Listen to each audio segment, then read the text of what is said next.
Saya pernah dengar gini Pak Ustadz, katanya kalau pihak laki-lakinya itu Islam, dia boleh nikah sama perempuan yang nggak Islam gitu. Tapi yang masih sama-sama Abrahami kalau saya nggak salah ya. Jadi mungkin Kristen atau Katolik gitu itu boleh. Tapi sebaliknya kalau misalnya perempuannya yang Islam, dia mau cari suami yang nggak Islam tuh nggak boleh. Saya pernah dengar gitu, itu benar nggak?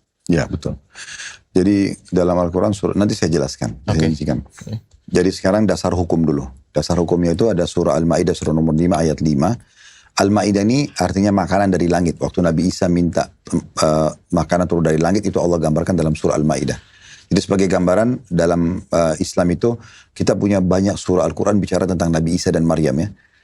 Surah nomor 3, Al-Imran, keluarga Imran. Imran itu ayahnya Maryam.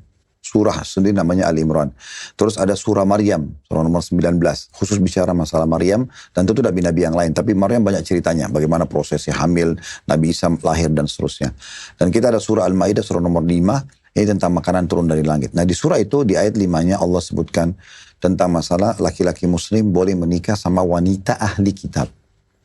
Jadi wanita itu kayak perempuan Kristen atau perempuan Yahudi. Nah, gitu. Tapi ahli kitab itu betul-betul yang faham agamanya, gitu, yang faham agamanya. Nah, tapi ayat ini dirincikan oleh para ulama. Ini kapan terjadi?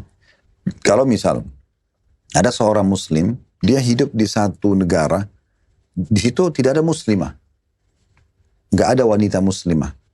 Dia sekarang misalnya tinggal terpencil di satu wilayah di Australia, di Amerika, dan di sana tidak ada sama sekali wanita muslim yang dia bisa nikah, seagama lah.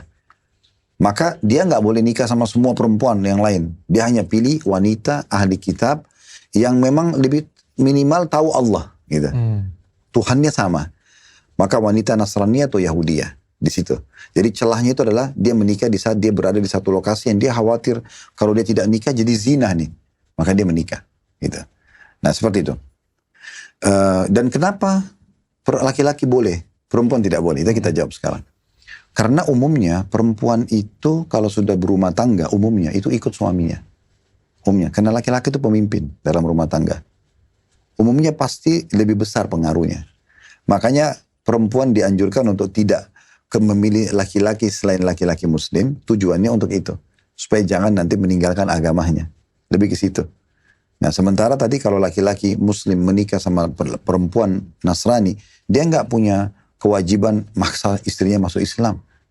Karena konsepnya adalah la ikraha fid din, tidak ada paksaan dalam agama.